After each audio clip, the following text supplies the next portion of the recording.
Amateur Traveler is in its 20th year now, but can you imagine if I had people on the show who had never been to the destination, but had just read about it or seen a movie about it? That wouldn't make any sense at all, and you wouldn't listen. We all know how important it is to receive advice from people who know a destination to get the most authentic local experience.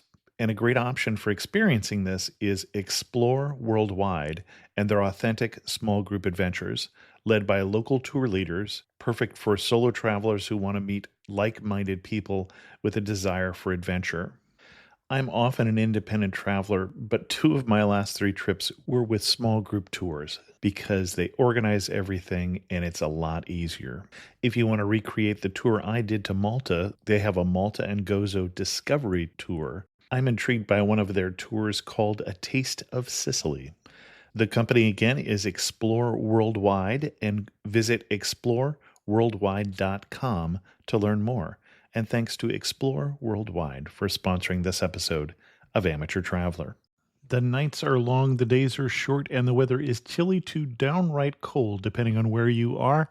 It's a good time to slip into a Quince iconic Mongolian cashmere sweaters, which start at only $50. You can treat yourself to everyday luxury at an affordable price with Quince. If you really want to dive into luxury, you can check out their leather handbags, washable silk shirts, and European linen sheet sets. Whatever you're looking for at Quince, all the prices are 50 to 80% less than similar brands, and they do that by partnering directly with top factories and cutting out the middleman. They only work with factories that use safe, ethical, and responsible manufacturing processes. And of course, they use premium fabrics and finishes for that luxury feel in every piece. But you've already heard me rave about my Quince travel pants.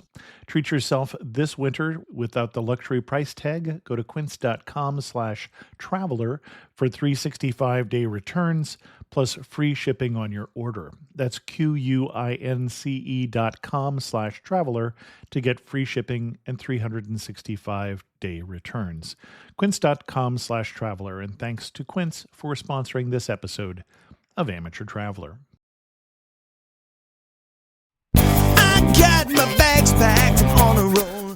Welcome to the first live episode of the Amateur Traveler. Obviously, you're listening to this pre-recorded, but this is a different episode of the Amateur Traveler than the usual ones. It was recorded live on TalkShoe, which is an internet site that you can use to do call-in shows. And so this is a show where I get to interact with some of the members of the Amateur Traveler listening community. So that'll obviously make this show very, very different from the typical episode of the Amateur Traveler. I hope you like it anyway. If this is your first episode, this is not a good episode by which to judge whether you'll like the show or not. So you may want to go back an episode and see whether you liked the episode we did last week on Tahiti. This episode is also coming to you unedited. So usually I spend about 6 hours editing down the show, and this one is going to be a bit longer, and then also is going to be a little less polished than usual. But with no further to-do and no further apologies, here's the first live dial-in episode of the Amateur Traveler.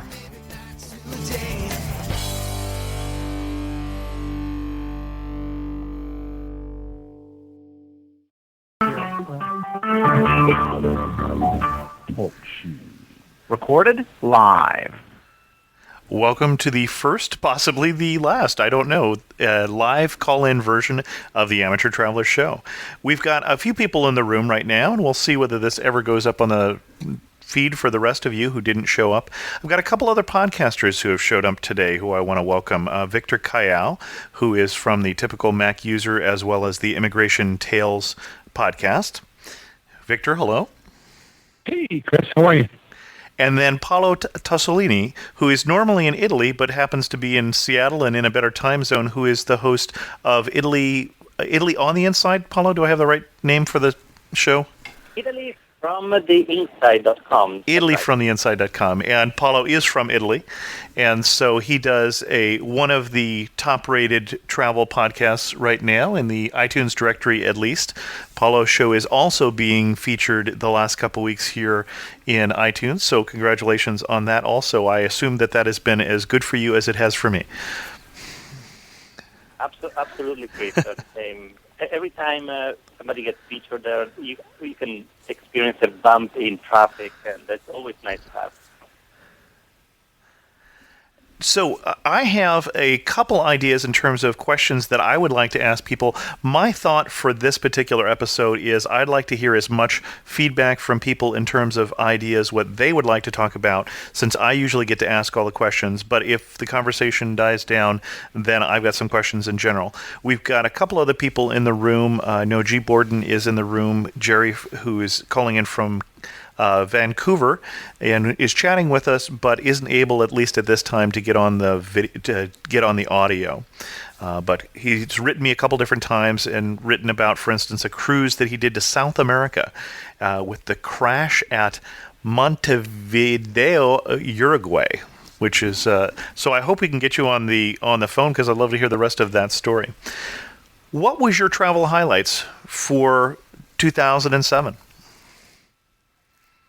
Victor Apollo, we've got you on the phone already. You have any travel highlights? Victor, I know you've done a couple trips. Yeah, Chris, actually. Oh, go ahead, Paul. Go ahead, Victor. Actually, Paul, Chris, Mary and I took a trip, again, to Mexico. We've been on 2 cruises to Mexico, and we started the year, I think, in February. We went to a Pacific Mexico cruise. This time visiting Cabo San Lucas and Mazatlan and Zihuatanejo, I believe it was, and it was a good trip. We are looking forward to going to the Caribbean, and hopefully this year we can make that happen. But those cruises, here being local, they're really easy to go on for us, and so we really enjoy those. And local because you're coming out of San Diego. Right. Yeah, we go out of San Diego. It's an hour drive. We do the park the car for $100 for the week. Right. And we're ready to go. We're on board, and we're for probably, I think last time it was around $5.99 a piece. We had a 7-day cruise, and so it's a very economical way to go for us. Sure. Paulo, any travel highlights for 2007? Well, I actually went twice back home to Italy, so I feel lucky this year. And what I usually do is being emigrated here in the United States from Italy since 1996, it's very tricky not to go back home to visit your relatives and to see, your parents. So sometimes I have to take the toll on visiting different places and give the priority to the family. But it's always nice to go back, and I did 2 trips. The first in February, where actually I took advantage of going to Milan. There was a big trade show. It's called BIT. It's like an international tourism trade show where the best of all the Italian regions, so they show their food, they show the traditions, and then you can really get a good grasp about what's happening all around the country. And I always discover new activities and new places that I want to visit next time. And also, I take advantage of that visit to create a lot of the podcasts that I'm going to broadcast later into my show, ItalyFromTheInside.com.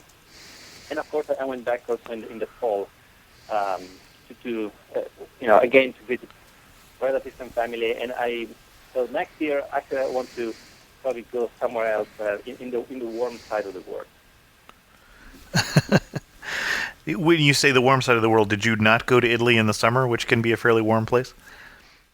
Yeah, I wish I could afford to go in the summer. In the summer, my day job, I work for Microsoft, and that's where I work. That's my day job. And what happens is that we close the fiscal year in June, and July is the time when we have all these internal events. So I burn my summer off with actual work. That's an unfortunate way sometimes to see the summer. But next summer, hopefully, we'll just take it off. I don't know. We'll see. I haven't been to Italy a lot of times, but I actually enjoyed it quite a lot in May anyway, rather than going in the summer where it's more expensive, and go when the weather's still nice but a little cheaper. Not quite as many tourists in the shoulder seasons. I would agree. I'd agree with you that summer is probably the worst time to go, although it's probably the most enjoyable. there are so many activities that happen in the small towns, the so-called sagre, the festas that they do there, and you can really get the feeling of the people walking on the streets in the towns and enjoying themselves. So many activities on the streets that you really, I think summer has a reason, and that's why you really want to enjoy that summer. But in Italy, you can start really going out May, June. It's already warm. It will last through September, definitely. And then, Victor, you mentioned you also did a trip to the great western states.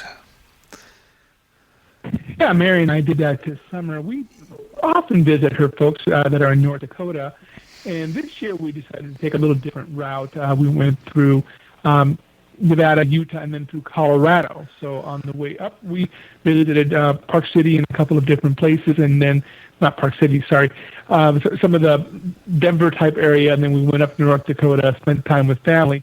And then on the way down, we did, the South Dakota, the total South Dakota hang. We went over to Mount Rushmore and then came back down through Denver, visited a Rockies game, which was great to do that in the city. Windy day, but it was a lot of fun.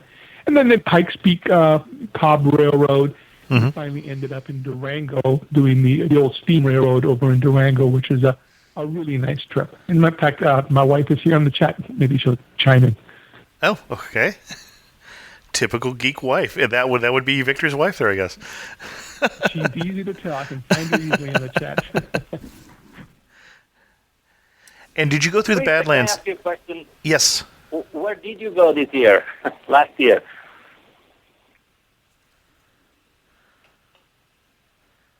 Oh, who are you asking, Paulo? Actually, I was asking you if you me. had any interesting trip last year. Well, actually, I've already talked about all three of my trips on the show.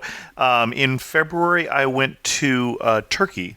I went to both Istanbul and Ephesus, Izmir, and then also eastern Turkey, a place called Gaziantep and Urfa, because we had a Turkish exchange student who came and lived with us a number of years ago. And so he has been dying for us to get there, and the rest of the family wasn't going to be able to make it, but I needed to use some vacation or I was going to lose it. And so I went to Turkey to see him in February, and then that freed us up. In the summer, we went to Europe, and so we went to Germany and to Switzerland and to the French Riviera and then to Italy. We went to both the Cinque Terre as well as to Lake Como area of Italy. And then my wife and I just got back from a cruise to Panama, Costa Rica, and Curacao and Aruba. So there's enough people online right now, so I am not keeping everybody unmuted. And so if you want to raise a question, or if you want to come in and make a comment, talk about your travels for 2007 or your travel plans for 2008, then raise your hand and I'll bring you in and we'll talk to you as well. I see, Chuck, you've dialed in now, so I don't know what your plans were. And typical Greek wife, Mary, I believe Victor is your wife's name. Oops, I've muted you. So, question: best travel moment of 2007, or your plans that you're most looking forward to in 2008, or the biggest travel problem you're trying to solve right now. Mary wants to hear about Costa Rica. Well, we were in Costa Rica for all of a... Yeah, tell her to listen to the show, yeah. We were in Costa Rica for all of a day with our cruise. Obviously, with a cruise, you just get a little bit of a taste of Costa Rica. But we sailed into the Limon, Costa Rica cruise port, and then spent some time in the rainforest near there on a bus tour. Which is one of the things that really kind of made me think about not doing bus tours, because there were a lot of people on there who were complaining that they were in a rainforest and it was raining. Jerry asks about what... That... So go ahead, Victor. Did you find that to be kind of lackluster as far as, you were kind of corralled into that experience off of a cruise ship? And we're thinking about Costa Rica as well, and after listening to the show you recently did with that expert from Costa Rica, I really have had to kind of rethink that. And, how do we get there if we don't go on a cruise and visit a place that's just not going to be yet another tourist trap? I mean, I think that would be my goal, because I would hate to go and just be corralled into the tourist trap issue in Costa Rica. Well, it wasn't the guide, and it wasn't the bus tour, and it wasn't where we went that was a little disappointing for me. Our guide was wonderful. She was a Costa Rican who was very proud of her country, was very, very knowledgeable, was very well spoken in English, so she communicated effectively. It was more that I tend to do independent travel, and I really do get this sense that if the people with me should enjoy what they're doing, and there were people who were a little more towards the ugly American side of on a bus tour sort of thing like that. So that was the part that was a little disappointing. Wasn't so much the experience as far as where we went or what we did, but more that, especially coming off a cruise ship, it was a much older crowd to start with, and a lot of them not so adventurous. So, for instance, on Curacao, we did a shore excursion also, but it was a kayaking experience, and it was booked also through the cruise. But when you do something that is kayaking, you tend to get a more adventuresome group of people. So even though they were also from the same ship, same cruise, it was a much more fun experience because it just was a little less, I don't know, just a little less bus tourish for me. If you can get away from the people, the trips would be great, wouldn't it? Yes, the Ugly American. Our best experience with the Ugly American was the fellow who is sitting in the it wasn't in St. Mark's Square in Venice, but it was one square away from there, near our hotel, and he was complaining about the big crowds of tourists, and he was wearing his tour company badge, and everywhere he went there was going to be a big crowd of tourists. He was on a bus, and they were complaining about how the food wasn't the way it was at home, and I'm thinking, you're in Italy. If you can't find food you like, you really just got to go home. So, what cruise line was that on that you went to, that you stopped in Costa Rica? We were on Holland America. Oh, okay. What ship, do you remember? We were on the Volendam. And then Jerry asked a question about, what about the Amateur Traveler Cruise? So I'd have to say that we've talked about doing a trip with the Amateur Traveler, and part of the problem I have is when I was on that particular trip, for instance, down to Panama, it really did sort of shape some of my thinking about what we would do if we did a trip. It's hard to picture doing something like that, like a big ship trip. But it will also be hard to do something that's more expensive, and like a smaller eco cruise or something like that tends to be more expensive. And so that's going to rule some people out. Basically, the rule of thumb I have for a big ship cruise, like you heard Victor talking about doing a cruise for less than $100 a day. And that's kind of my, if you're doing a big ship cruise, you shouldn't have to spend more than $100 unless you want a bigger cabin. And when you do the eco cruises, like the small boat cruise to the Galapagos Islands, or up to the small ships up to Alaska, which we talked about 2 years ago, that's going to tend to be about 3 times that amount. So I'm not quite sure whether it would be something like a barge cruise in Europe or something, but I'm thinking something smaller scale. Or maybe I'm thinking what might be even a better trip would be like a bike trip. Maybe go to do one of the bike trips with some of the guests that we've had on before. For instance, the guest we had on from Portugal who runs a bike tour company, might be a lot of fun. Chuck says, I lived in Germany for 2 years and got to see many ugly Americans. Yes. I don't know if I told the story on this show before, but when our very first trip to Europe, we were in Bruges, which is one of my favorite cities in Europe, and the couple at the next table was being very loud and obnoxious in English. And we're just cringing. We're thinking, oh my gosh, here we go, the ugly American. It's only our second day in Europe. And finally the waitress asked the question in our mind, are you from the United States, and they were incensed. They were from Canada, and we were so glad. So I guess every country has their share. And Chuck says, do a drive trip on a live aboard. Do a drive trip. I'm not sure what you mean by do a drive trip. Do a road trip? I don't think we could fit that many people in my minivan, though. I think it's only 7 would be maximum in the minivan. We'd have to have diving, scuba. That could be fun. Anybody else want to come on and talk about their experiences for the last year or their plans for 2007?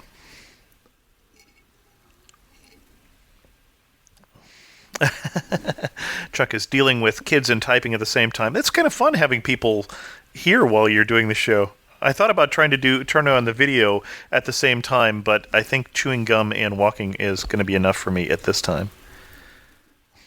So if you're interested in coming on and talking, then at the upper right-hand corner of the TalkShoe screen should be a raise your hand to get in the conversation.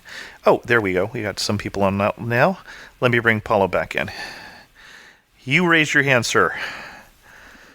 So, Chris, I have a question, actually. Yeah. We are talking about cruises and warm places around the world. I do have small kids, and I'm always wondering what would be a place where it doesn't look like Disney, but it gives them a feeling about what's the real life out there. In this fairly safe environment, adventurous, where a 4-year and a 7-year-old can enjoy. So if you have any suggestion there, I'd really listen. Well, it depends on what you mean by real life out there. So if you're going to warm places with kids and you're on the West Coast, for instance, Hawaii is just very simple. It's very easy and not at all a challenging sort of thing. Anybody can go to Hawaii and enjoy it, whether you want to do something more adventuresome like hike or, whether you're a big resort kind of person. And there are certainly beaches, for instance, on Maui. My kids learned to body surf on a beach on Kihei Beach, which is a very good beach for kids learning to swim or learning to body surf. So Hawaii is easy, so it just depends on what level of easy and what level of connected are you looking for with the culture. Are you looking for something more adventuresome or more controlled? I like to connect with the culture. I Okay. like them to see, something outside just the normal reality here on the Seattle area. And you're looking for someplace warm? Well, they are used to Europe. They have seen Europe Okay. a little bit. But I'd like to explore possibly on the eastern side, like Caribbean or Costa Rica. Caribbean is very approachable for kids. We took my kids on a trip, unfortunately, with a company that looks like it's going under, which is the Windjammer Barefoot Cruise, which was just a wonderful experience. But they're in serious financial problems. But we went down to the northern Caribbean, to the Virgin Islands. And that's certainly a very easy culture to connect to because there's not a language barrier. As you work your way down through the Antilles, you get into French-speaking regions and Dutch-speaking regions and such. So it just kind of depends. But the Caribbean is very easy for kids and I think relatively safe and an easy place to go with kids. Bermuda is possibly a little less kid-friendly. I mean, lovely beaches. It's just a little more expensive and a little more posh. Okay, here's a quick question, quiz for people in the chat room. Does anybody know where, when we talk about something being posh, is being fancy, where does that come from? See if anybody's going to come up with it. It is a travel term. British, that is correct. It is. But what is posh is an abbreviation. Does anyone know what it stands for? When you sailed from England to India and you wanted to get the best cabin, you would sail port out and starboard home. Posh. Because the port side on the way to India would have a view of the coast, and the starboard side on the way home would have a view of the coast. So that's where posh comes from. So any other suggestions for Paulo in terms of a warm place where you could connect with the culture? Grand Cayman was suggested here by Irish Guy 13. Anybody want to come on the phone and talk to Paulo and suggest experiences where you've had? These are normally the places when I do the interview shows where I edit out all of these awkward pauses here. Victor, you're coming back on. You had a suggestion, Victor? And hello? You know, there are some nice things about not doing a live show. There is some uncontrolled aspect of doing a live show here. I didn't get you back, Victor. There I am. Sorry, okay. I had my own mic muted. That was there my you fault. And yes, it's part of the live thing. How many podcasts do you do there, Victor? Exactly. Well, I was trying to be good for you. Anyways, I was just saying that the Yucatan, there's an awful lot of Mexican culture there in the Yucatan. And when I visited, it's been about 15 years now, Cancun and the ruins there, wonderful culture there, a lot of rich culture for kids and adults in that area. It's not just a party town, although it can be, but it can also be very culturally exciting. And Jerry in the chat room suggests Buenos Aires and Montevideo both were attempting to do that as well as Ushuaia, Argentina. In terms of do that as well, I think that was, I'm not sure what do what exactly, Jerry. Victor, I'm going to put you back on mute here. Any other suggestions for Paulo? Warm place to take kids? Okay, Apollo, I think. What about Cuba? Well, Cuba's a little harder for those of us who live in the U.S. to think about just because of the legal issues. But I hear wonderful things about Cuba if you can go there legally. And Victor Victor. Yeah, come tell us a little bit about Cuba. We can't necessarily go there legally, but you grew up there. I did until I was 9, and I'm really, really itching to go back and visit. The government still recognizes me as a Cuban citizen, although I am an American citizen, and America, of course, only recognizes one citizenship. So, that's not a universal rule. I've actually have some cousins who hold dual citizenship with the U.S. That's changed within the last 20 years. But it seems to be really? It seems to vary on which country you're from. I have cousins who are Australian, who travel under either a U.S. or an Australian passport. Yeah, as a matter of fact, Chris, it's funny that Cuba should be mentioned because I'm going to be investigating, to find out how I can get there legally under humanitarian reasons to see my real father who still resides in Cuba, or under some other auspices of maybe a cultural exchange having to do with music or podcasting. There's got to be a way to be able to go visit, my home country again in a legal way with the U.S. Well, there probably is for you to visit family. I think that's actually one of the ways you can get in. Jerry was talking earlier about Argentina in terms of visiting the culture. He was mentioning that on the cruise that he had done to Argentina, one of the shore excursions had a youth group that did a gaucho show. And so they were able to at least see examples of the culture. And Jerry also points out that he has dual citizenship, Canadian and American. Okay. Irish Guy 13, who hasn't given us his name yet, is asked if anybody has tips for going to Berlin, Prague, Vienna, Salzburg, and Munich. Okay, Connor is Irish Guy 13. Chuck, I don't know if you're coming on to ask a question or answer the questions come on, but Chuck, welcome on to the show. Let's see, hang on. There you go. Welcome, Chuck. Yeah, hey, Chris, it's good to finally talk to you. Victor, you can go to the State Department's website, and buried way down deep in it somewhere is how you can travel to Cuba to see relatives. Yeah, I remember that being as one of the exclusions. Yeah. Years ago, just by accident. And there's one. Oh, and as far as tips for people going to Berlin, having lived in Germany for a little while, don't fly to Berlin or Frankfurt. Fly somewhere else in Germany and take Ryanair. It's a lot cheaper. Well, but getting into Germany, Frankfurt, you can still get some good trips some good travel from the U.S. Although, we're still waiting to see if anything of that is going to change in March with the open skies. But that's true. I just personally don't like the airports in Berlin and Frankfurt. Oh, I see. I didn't think Frankfurt was all that bad, but I don't have very high expectations when I'm in airports, I guess, these days. I mainly just want to let them get me along. So according to the U.S. State Department, travelers on flights must be licensed. In addition to licensed persons traveling to visit close relatives, and other licensable travel includes official and foreign governments. So yeah, they definitely point out that visiting your relatives is one of the things that you should be able to do, Victor, legally.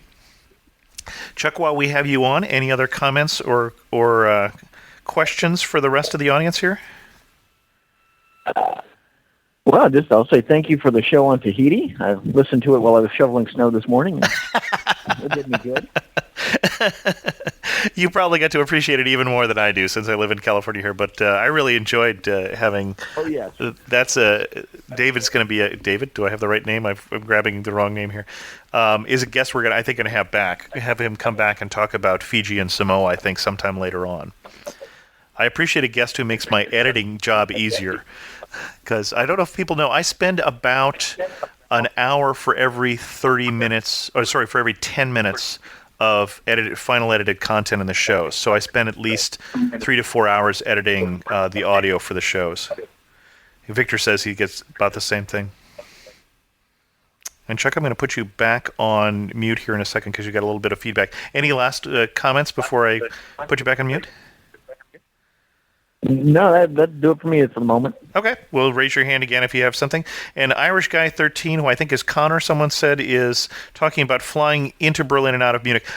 The one odd thing about Munich, I flew through Munich in February that was a little odd. I was coming out of Turkey, and I know people have seen this before, but at least from Istanbul to Munich, as soon as you flew out of... So I cleared customs I cleared security in Istanbul twice.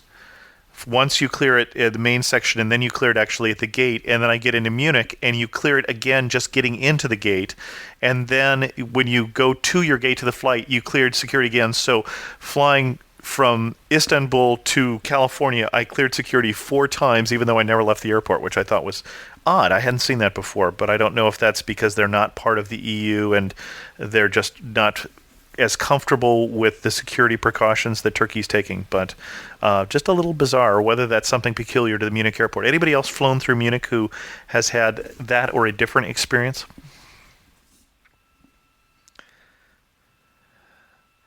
Paulo asks, what are the economics behind the cheap flights of Euro 1 and the main cities like Milan, Paris, etc. into London? Well, one of the things in terms of cheap flights is, in general, a lot of the cheaper airlines are flying to alternative airports.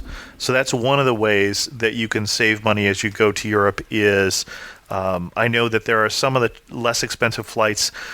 Now, England is a little harder because so many flights go into Heathrow, and at least until March, there are only 4 carriers that do the U.S. to England run, but there are definitely other flights that go to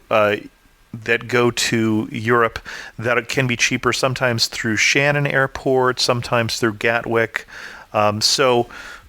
And you're saying the flights of Euro 1. I don't know Euro 1. Let me bring you back on here, Paulo. Euro 1 is a new airline. Paulo, you back on with me?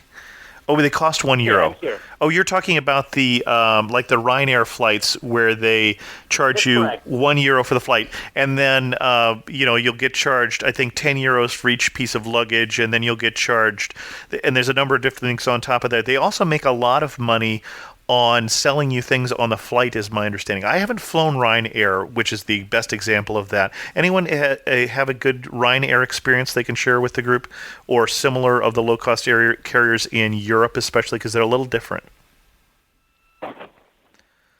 Jerry says we had a similar security check flying home from Santiago. Went through the security between the ticket and then again to the gate in the plane. Yeah, I had that twice actually in Turkey, that trip. And then Chuck says that's it. It's just like arriving in ATL on an international flight. You clear customs and immigration and then go through. Well, customs and immigration are a little different. That's pretty typical. Doesn't look like anybody is stepping up, Paulo, and saying they have direct experience with Ryanair. I don't know if people noticed that the person who founded Ryanair just recently died, Mr. Ryan. Nope, it doesn't look like we have any more direct experience. But yeah, my understanding is be a little careful with the Ryanair. Not that you shouldn't take it. I think a lot of people recommend it for just a real good, flat, easy to get someplace. But just be aware, I think, more that there will be a little other costs, especially luggage. I know that each individual piece of luggage that you take will cost you more money. And there's a theory that some other airlines are going to adopt that same thing as we're looking at other ways to charge here. Victor says, I have a question about traveling to Europe. Okay. Yes, you should travel to Europe, Victor. Hey, Chris, long as we're talking about Europe, Mary and I have not been yet. And I heard you mentioning that May was a good time to go. Yes, and or September. My question is more about what should be the country of origin? I mean, do you always have to go to London first, and is that the most economical way? Or what recommendations generally do you have for first-time Europe travelers? Well, it depends a little bit on what you're wanting to see. What we did last year, so we actually had to fly in the summer because we were flying with my daughter on her last trip to Europe before she went off to college. And so we had to wait until she was done with school in June and then had to fly in July. And if you can avoid, I recommend for cost reasons, if nothing else, avoid July and August. In March, you can get to Europe last year for about $500. In May for maybe $700. In July, it was $1,300 a ticket, $1,400 a ticket. So it was just outrageous last year to get to Europe during the peak season. So that's one thing. And then there are more crowds. The planes are more full. The places that you go are more full. And the weather's not as nice often, unless you go further north. Further north, obviously, in the Scandinavian countries would be a great time to go in the summer from a weather point of view. So you're going to Spain, Italy, and England. We have flown into Milan. It's a fine place to fly in. It's not close to the city so much. In Spain, one of the busiest airports in Spain is Malaga for the people flying down. One of the busiest airports in Europe is Malaga for people flying down to go to the coast there. It's very easy to fly in and out of Madrid.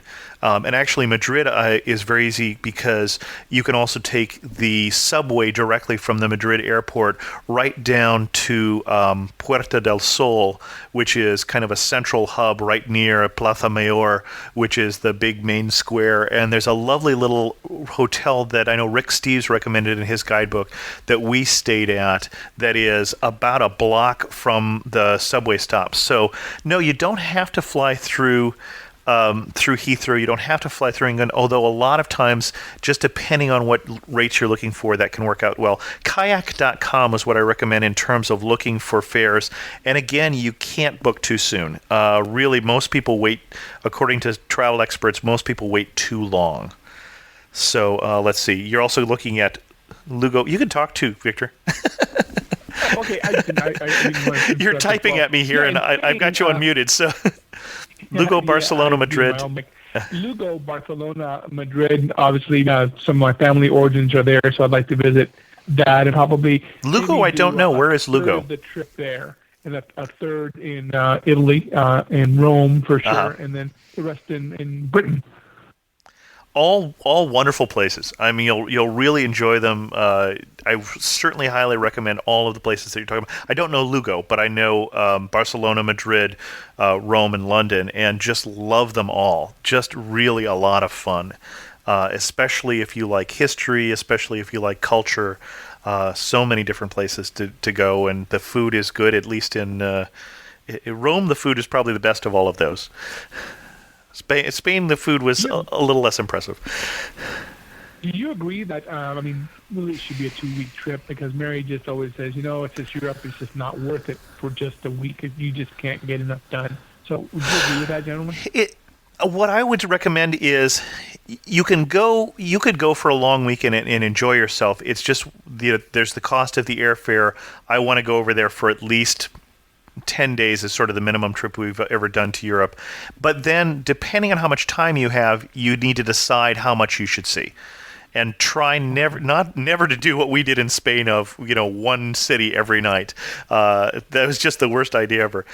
Chuck says, between Spain and Italy, look at Condor Air. It's a low-cost part of Lufthansa for inter-Europe travel. And he knows they do something, and then he'll type you the rest of that. Thanks for that, because that's just another one of those that we keep putting off, and because I think we just aren't savvy enough to know. Like for example, you said you can't book early enough, but then how do you book early and still get a decent fare, even if we want to go in March? It's all of that. It seems like that's one of those that maybe a travel agent. Yeah, in general, actually, I recommend, again, I started to say kayak.com is a place of doing great airfare comparison. In general, these days, there are some last-minute fares, but I really don't recommend anybody wait for last-minute fares anymore. It just doesn't seem like that's very practical anymore. There was a time there where people really felt that they could save money on last minute, and that just doesn't seem to be really worthwhile. Every travel expert I read says, if you're talking about summer and you haven't booked already, especially obviously if you're using miles. If you're trying to use miles for next summer's trip, you really should have booked already. So Paulo says, when traveling to Europe, I noticed that many folks think more of quantity, 10 cities in 10 days, than quality. I have done that. I recommend against it. It's a bad idea, but I enjoyed it. I just wore out my family. That's really what goes from there. Irish Guy says, a plug for the Mac Observer sponsor, harmonytravels.com. Is that a travel agent? And then in Salzburg, Irish Guy also asks, is the House of Von Trapp family, The Sound of Music, available for touring? I'm not sure. We'd have to look that one up. I know that they had moved to the U.S. and the house in the U.S. I think is available, but I'm not sure about the one in Europe in Salzburg. I haven't been to Salzburg. I know someone to ask. I have a coworker who grew up in Salzburg, but I don't know the answer to that question.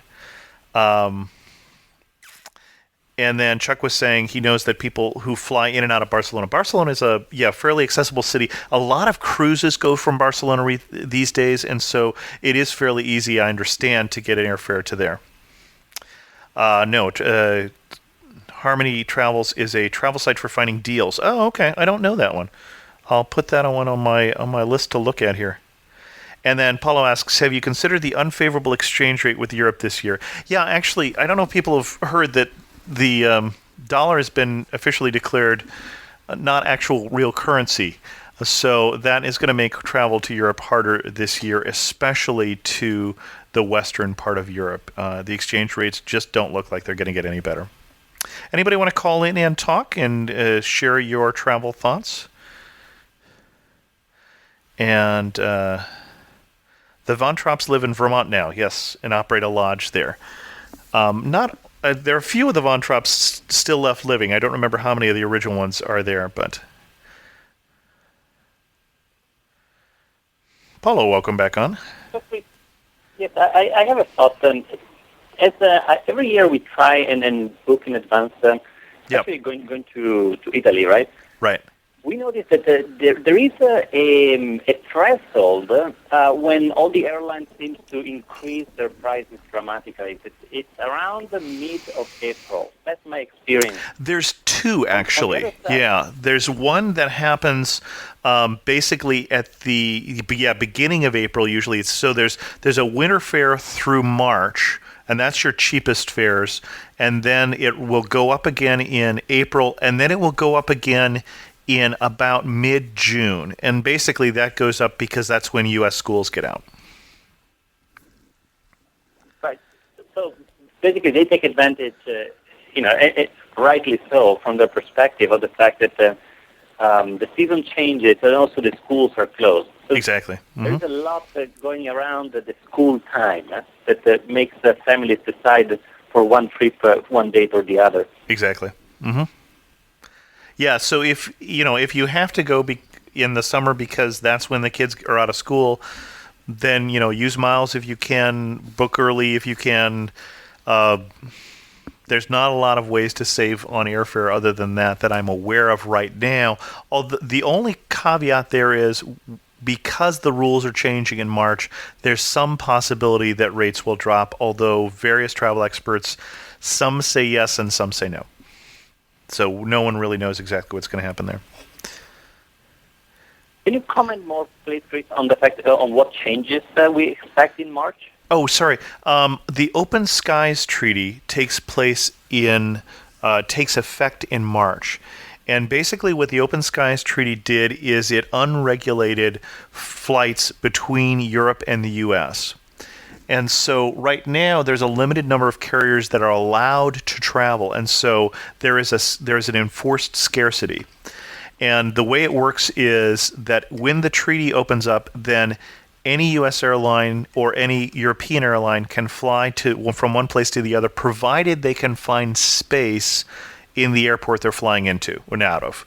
And the space may be actually the real limiter. We'll have to see about that. But one of the things that we think that's going to do is that there will be more travel. For instance, so Frontier's hub is Denver, so Frontier may do flights from Denver to Europe. So you may not have to fly as much out of New York or some of those places, or into Heathrow, for instance. You might be able to go into other places, but there will be more flights. For instance, going into Heathrow, they delayed the whole treaty until Heathrow could open up a 5th terminal. So we're hoping that will cause more competition and therefore lower rates. But obviously, with cost of fuel going up, that also is a factor in the wrong direction. Victor says about $724 in March to Barcelona and back again, according to Kayak.com. And then, Victor, did you see how much that would be in April? Is that still going up? Also, one thing to check, one of the reasons I like Kayak.com and FareCompare.com is they have some historical graphs that'll give you an idea of last year or the last few years, when is it more expensive? And you can see obviously in there that Thanksgiving weekend, for instance, is more expensive than the weekend before, and those sort of obvious things. But it'll also give you some idea for those sort of cutoffs for European travel or other travel to other parts of the world. Any other thoughts or questions? And did I miss any questions in the chat room here while I was rambling on? Chris, have I ever used biddingfortravel.com? I have not. I haven't done any of the auction sites. Chuck, have you done that? Do you want to come on and tell us about that? Are you looking at doing it, or have you tried it?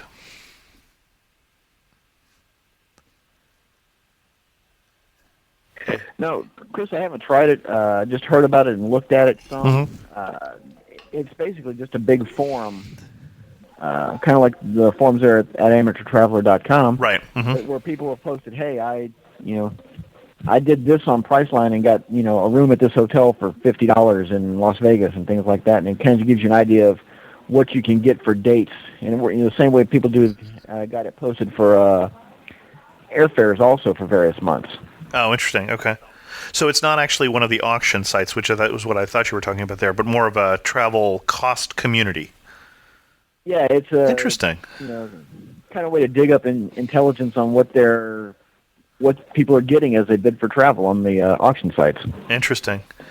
Yeah, and then actually the bid for travel, I don't know how many people have tried Priceline. One of the things that I hate about Priceline is the fact that you have to know ahead of time what to bid. Right, because if you bid too low, that actually says, well, you don't get it, and you can't now bid for 24 hours, or you have to get a bigger search area. I don't know if people have used Priceline. I actually like Hotwire better than Priceline for that reason, because you could just basically say, I want a cheap rate, and they tell you what you can get. Any other comments, Chuck, before I put you back on mute? I have a little bit of echo when I have you on there. And you picked a good time here because all the kids got quiet real quick. Well, that's very thoughtful of them. And Paulo asks, when traveling overseas, how much do you care about the specific airplane type? have not really paid that much attention to which airplane I'm going to fly on. I love the 777s. I haven't flown some of the new Airbuses and such. It's nice when you fly on some of the newer planes, obviously. The 777 on Lufthansa is a wonderful configuration for overseas travel.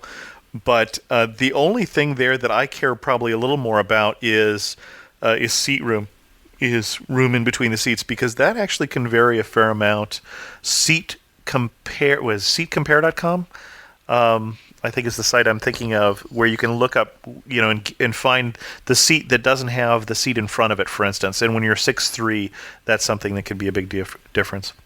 So Victor was looking at flights to Barcelona, and we were talking about them going up from March to April. He's looking at fares of $724 in March, and then that's going up to $1,163 in April. So, as we said, that tends to be a big jump there, and then you should see another big jump mid-June.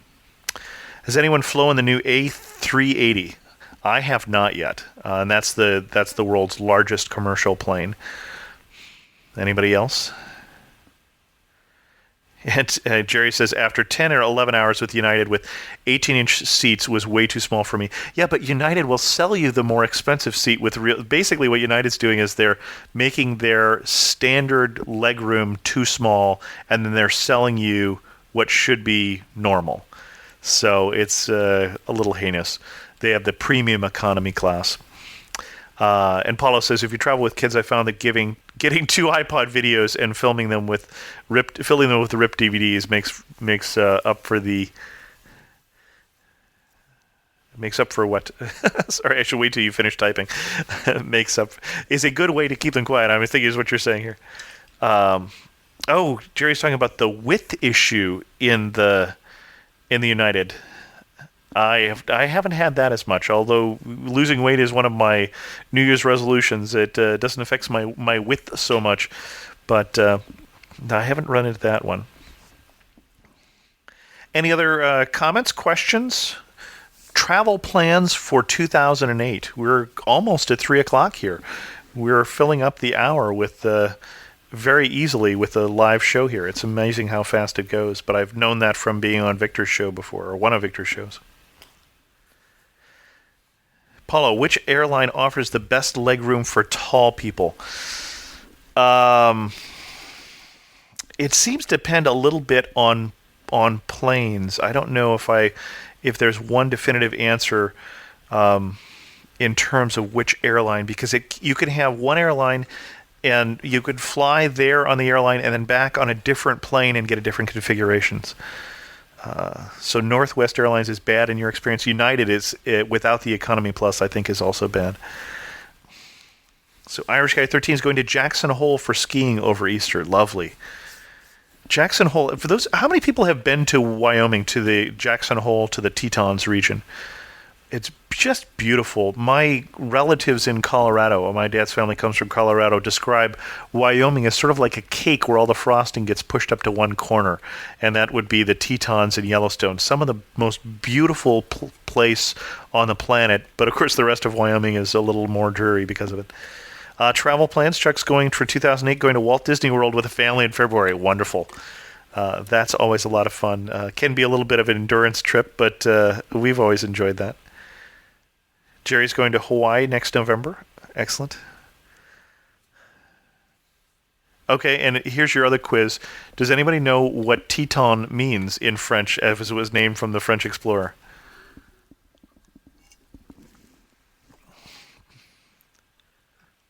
Nope, no one's. Ding, ding, ding. Tall, no. Peak, no. My understanding is that Teton is a word used bosom. That's correct, Victor. Yes. Now, the thing that always concerned me about that is there are 3 main peaks in the Teton, so I figured the French explorer had really been gone too long by that time. San Antonio in 3 weeks and Nashville in July. Excellent. I haven't been to either San Antonio or Nashville, places I'd like to go. Where our next trip is, and you will obviously get to hear about it more in the future, I hope, we're looking or starting to think about going back to Europe again in May, and thinking about possibly Greek trip, a Greek Greece trip, and so I've been studying my Greek, which is why I'm saying Greek instead of Greece. So, Καταλαβαίνω λίγο ελληνικά. I speak a little Greek. Yes, that's right. And Victory is coming up to San Francisco for Macworld here in 2 weeks. Looking forward to seeing you then. I have not stayed. I don't think I've ever stayed in San Francisco. I live too close, but I have been to the Sir Francis Drake. And Jerry also wants to do the Greek islands in the future. Well, anyone want to have the last word? Good place for a cruise for amateur travel in the Greek Isles.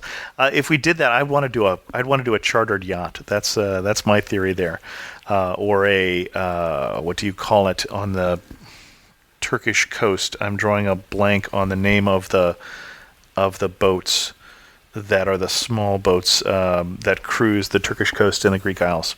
But you're welcome for the live show, Paulo. Anyone else? Last word. Going once? Going twice?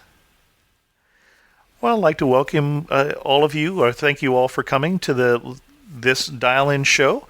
I think it was fun for me. I hope it was fun for you also. I'm going to say goodbye to those of you who are listening on the feed. I think at this point, you probably determined that I have put this show up. And we'll say goodbye to all of you, and then maybe those of us who showed up will chat a little bit longer.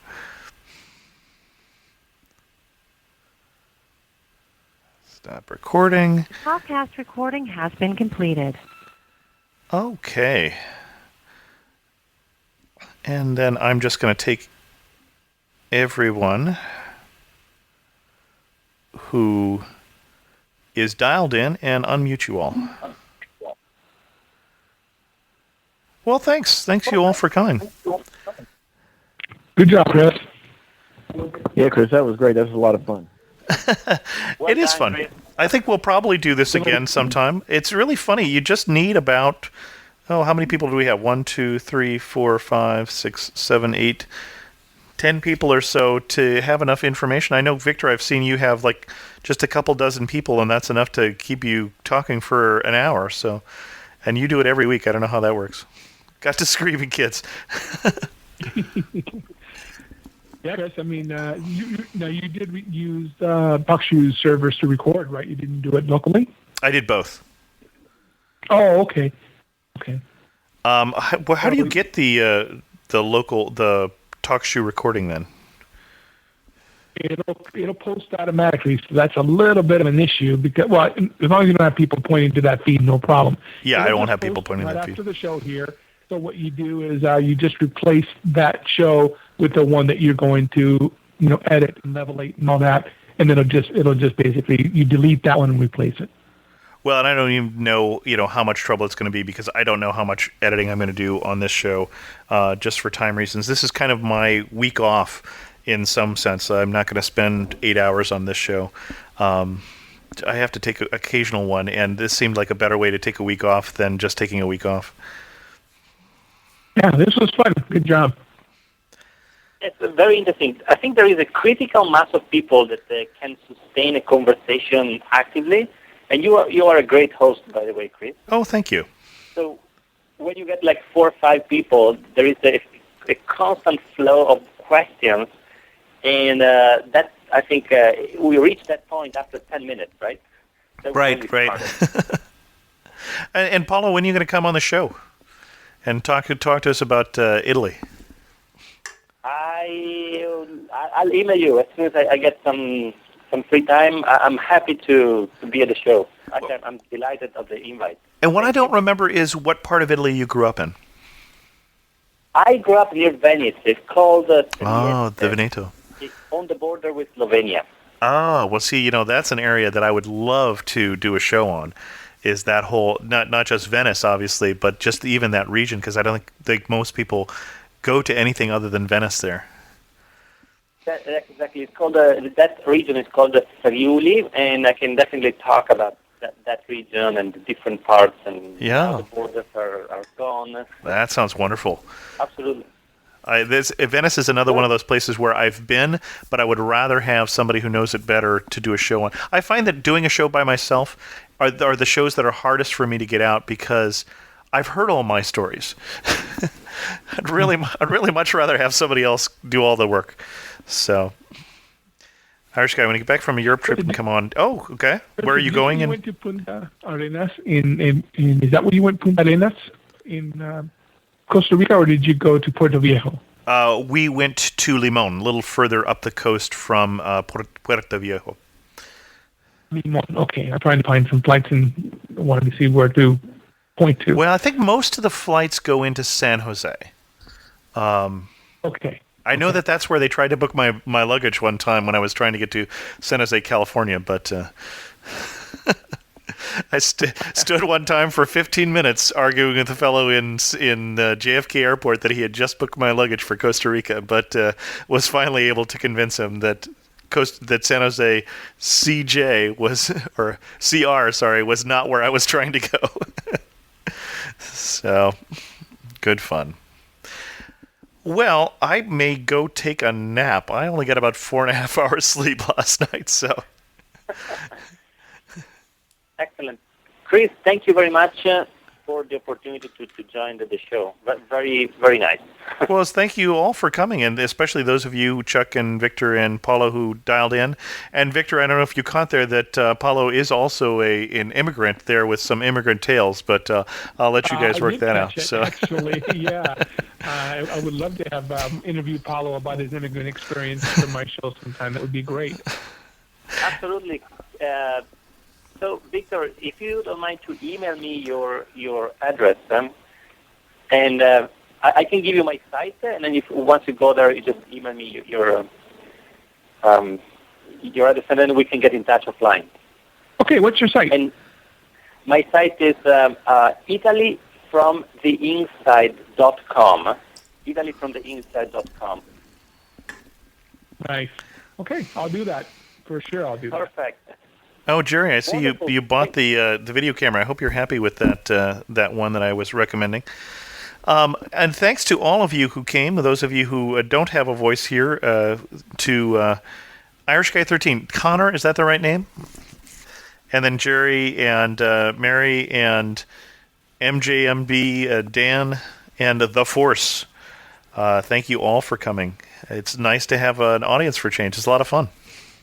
I think we'll probably do this again sometime. I'm thinking probably at least 3 months, though. Just not going to add another podcast like Victor do 2 a week. Well, I already do 2.5 a week, so. Good for you, good idea. I know my limits. Thank you all, and I think I'm going to take off, take a little nap, and then spend some time with my wife. Bye-bye. Ciao tutti. Bye. Bye-bye.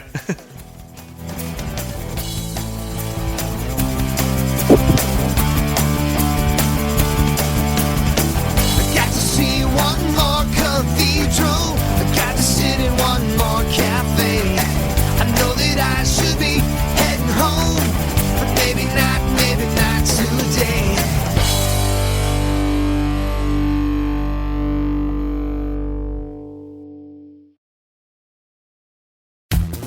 The best and the brightest, served up daily by the sharpest minds in content delivery, Podshow and Limelight.